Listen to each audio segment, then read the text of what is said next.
Hi everyone, welcome back. Thanks for joining us today. We've got a brand new story to share with you. So let's begin. My name is Brian. I was so sure of the woman I was about to marry that I would have bet everything on her loyalty. And up until about 2 months before our wedding day, I believed I had found the one. But when I found out what she'd been doing behind my back, I made a decision that she didn't see coming. I had no choice but to walk away. I remember the first time I met Joyce. It was one of those mornings when I was out on my regular jog, earphones in, just try to clear my head. The route I used wasn't crowded, but you'd start recognizing familiar faces if you stuck to a routine long enough. She was one of those faces. At first, it was just a nod or a quick wave when we passed each other. Just that silent acknowledgement you give someone you see often. Then, one morning, she broke the usual routine. I had just slowed down near a water fountain when I heard her call out to me. She pointed at my shoes and asked, "Hey, are those any good for long-distance runs?" I was caught off guard as she smiled while asking. So, I told her what I liked about them. And that turned into a longer back and forth. She was surprisingly easy to talk to. That short chat turned into us, standing there for almost 15 minutes. She told me she lived just a few blocks from where I stayed. We even laughed at the fact that we'd probably been shopping at the same grocery store without knowing. By the time we were about to part ways, it didn't feel right not to stay connected. So, we exchanged numbers. That was the beginning, the first thread that eventually pulled us into something much bigger than either of us imagined. For the first couple of months after Joyce and I exchanged numbers, our conversation stayed light, just casual chats now and then. I wasn't in a relationship at the time, but I also wasn't out there trying to start anything. Life was steady, and I liked keeping it that way. From the start, it was clear that Joyce was already in a relationship. She never directly said, "I have a boyfriend," but she didn't have to. She'd mention when talking about weekend plans and post pictures on social media that made it obvious. Those kinds of subtle clues you don't miss if you're paying attention. And I paid attention. Because of that, I kept my boundaries sharp. I respected the fact that she was in a relationship, and I respected myself enough not to blur any lines. I definitely didn't want to catch feelings for someone who was already taken. So I kept things friendly, surface level. At that point, I saw her as someone I was cool with. Nothing more. And for a long time, that's all it was. After a while, she stopped posting. At first, I didn't think much of it. People go offline all the time. But a few weeks later, when she did come back, everything about her online presence felt different. Gone were the pictures of her and her boyfriend. Instead, she started sharing those quotes you usually see when someone's trying to heal. You know the type. Choose yourself. Healing isn't linear. Let go of what no longer serves you. Stuff like that. I'd seen enough of that pattern to recognize what it usually means. From experience, I knew those kinds of posts didn't just come out of nowhere. They usually follow a breakup. I figured something must have gone wrong in her relationship. But I didn't say anything. I mean, yeah, we were friendly, but we weren't close enough for me to start poking into her personal life. So I just observed. Quietly. Then one day, she posted something that got me thinking. I can't even remember the exact quote now, but it had this heavy tone to it. Like someone who was trying hard to keep it together. That one made me pause. It stuck with me the whole evening. And I don't know what it was, maybe concern, maybe instinct, but I decided to message her. Just a simple, "Hey, are you okay?" She replied not long after. Said she was fine. I didn't push. But I did ask her casually why she'd been so quiet for a while. That's when she said, "Let's talk when we see." I'll be honest, that threw me off a bit. We'd never seen each other outside the jogging route. Never even talked about hanging out. So I just asked her kind of innocently, "Where are we meeting?" She suggested a cafe. One is not too far from both our places. I agreed to meet. We linked up one evening after work. The cafe was quiet and warm. We sat across from each other, and after the usual small talk, she opened up. She told me her silence online had been her way of trying to find herself. Her boyfriend had ended things, and she needed time to process everything. I could tell it still hurt. You can always see it in the way someone talks about something they're not fully over. Her voice was steady, but her eyes gave her away. There was pain there, and I'll admit, I was curious about what happened. Why did he leave? What went wrong? But in that moment, looking at her, I knew asking those questions wouldn't help. She didn't need to be interrogated. She just needed someone to listen. So that's exactly what I did. I let her talk. Let her get it out of her system. And man, she had a lot to say, like someone who had been holding back for too long, and finally found a crack to let some of the weight out. That evening was different. It made me see her differently as a person going through something hard, and trusting me enough to share it. That meeting laid the foundation for everything that came next. After that first cafe meeting, things between Joyce and me shifted slowly, but noticeably. We started spending more time together outside the jogging route. At first it was casual, a coffee here, a walk there. But over time, those casual hangouts became more frequent. She'd invite me over to her place some evenings to try a new recipe or just to talk, and other times I'd have her over at mine for dinner or to watch something. We just genuinely enjoyed each other's company. Now, I'm not going to act like I didn't notice how beautiful Joyce was. She's an attractive woman, no doubt. But I was cautious. I knew she had just gotten out of a relationship, and I didn't want to be the guy she leaned on just to fill a void. I've seen that story play out before. You give your time, your energy, your emotions, and then one day, you wake up and realize you were just a temporary distraction from someone else's pain. I didn't want that for myself. So even though I found her attractive and felt the connection growing, I kept my emotional guard up. At least I tried to. But the more we spent time together, the harder it became to ignore that something real was forming. We went from casual text to long, late-night phone calls. We shared stories, childhood memories, and random thoughts. There were no grand declarations or sudden confessions, just a slow, steady unfolding of closeness. We started looking for reasons to see each other. Then one evening, we were at my apartment, waiting for some food we'd ordered. As we were lounging, laughing about something silly, and out of nowhere, Joyce looked at me and asked, "Why don't you have a girlfriend?" I chuckled. I said, "I do." She looked confused. "You do? How come I've never seen her?" I leaned back and replied, "You see her every day. I talk about her all the time. My girlfriend is you." Now, I said it jokingly. I wasn't trying to make some grand move. It was just playful. But she paused for a second, like she was actually thinking about it. Then she smiled and asked, "So I'm your girlfriend, and I didn't even know it?" We both laughed. It was one of those moments that's light-hearted on the surface, but carries a little more underneath. After that night, Joyce started being more affectionate, with small touches, longer hugs, and the way she looked at me. It was like she embraced the idea without us needing to spell it out. And honestly, I didn't correct it. I let it happen because it felt right. It felt like something mutual was finally taking shape. Something we both wanted, even if we hadn't officially said the words yet. After weeks of constant affection, I finally decided to stop pretending we were just friends and asked Joyce to be my girlfriend. I genuinely felt like we just clicked. The conversations flowed. The silences were comfortable. And when we disagreed, which wasn't often, we didn't fight to win, we listened. I'd never had that before. And I knew her past. I knew what her ex put her through. So I made a quiet promise to myself right then. I would never treat her like that. I wouldn't make her question her worth or second-guess her place beside me.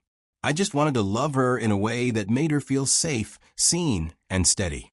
After about a year of dating, the whole living arrangement just made sense.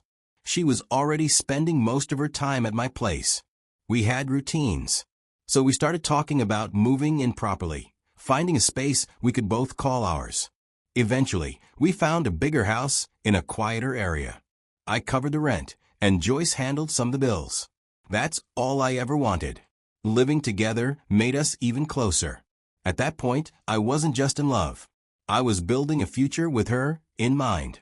If you had told me back then that it would all fall apart, I would have laughed. By our second year together, we decided to meet each other's families. We visited her family during Thanksgiving. I remember feeling a bit nervous, even though Joyce kept telling me they'd love me. Her parents were warm, polite, and curious. I tried to show them I was serious about their daughter. It went well enough, and they welcomed me. A few weeks later, it was my turn to bring Joyce home for Christmas. My family's a bit more laid back. Joyce fit right in. Watching her blend into my family meant something to me because she was becoming part of my foundation. That whole holiday season made our bond feel stronger. Not long after, we started having those deeper conversations about marriage, about kids, about building a home together. We both had stable incomes. We were in a place, financially, where raising a family didn't seem like a far-off fantasy. I was ready, and I believe she felt the same. That's why I decided to propose. I wanted it to be something special. So one evening, I left work early, teamed up with some of her closest friends, and we decorated our living room while she was out. Balloons, candles, rose petals, and right in the center, those words, "Will you marry me?" Our mutual friends were there too, ready to cheer, to witness that next step. When Joyce walked in, she was surprised and caught off guard. Still, she said yes, and I slid the ring on her finger. That night, we popped bottles of wine and took pictures. Everyone around us was celebrating the beginning of our forever. At the time, I didn't realize I had just proposed to someone who still had a secret she hadn't let go of. After the engagement, things picked up quickly. Joyce threw herself into wedding planning like she'd been waiting her whole life for it. She got an event planner involved within a week, and the two of them began working on every single detail. She was constantly flipping through magazines, scrolling through Pinterest boards, and calling vendors. Every evening, there was something new to approve or discuss. On my end, I didn't interfere much with the creative stuff. My role was mainly financial. It wasn't cheap, but I didn't mind.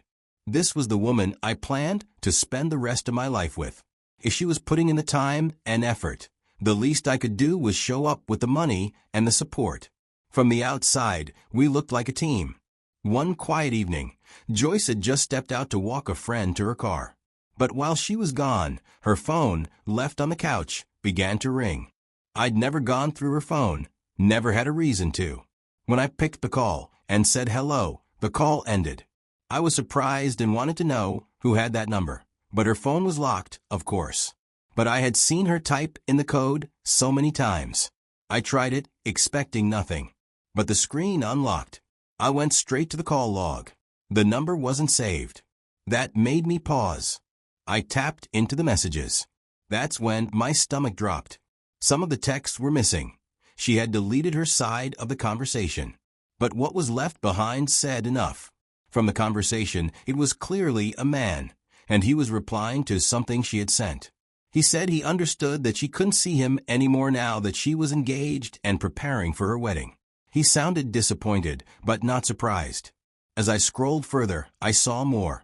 He was trying to change her mind, reminding her of their connection, telling her they were meant to be. He talked about how things used to be between them. He was pleading in a way that told me this wasn't the first time they had reconnected. That was when everything clicked. This was her ex, the one she said had hurt her, and the one I thought she had left behind long ago. Turns out, she never truly did.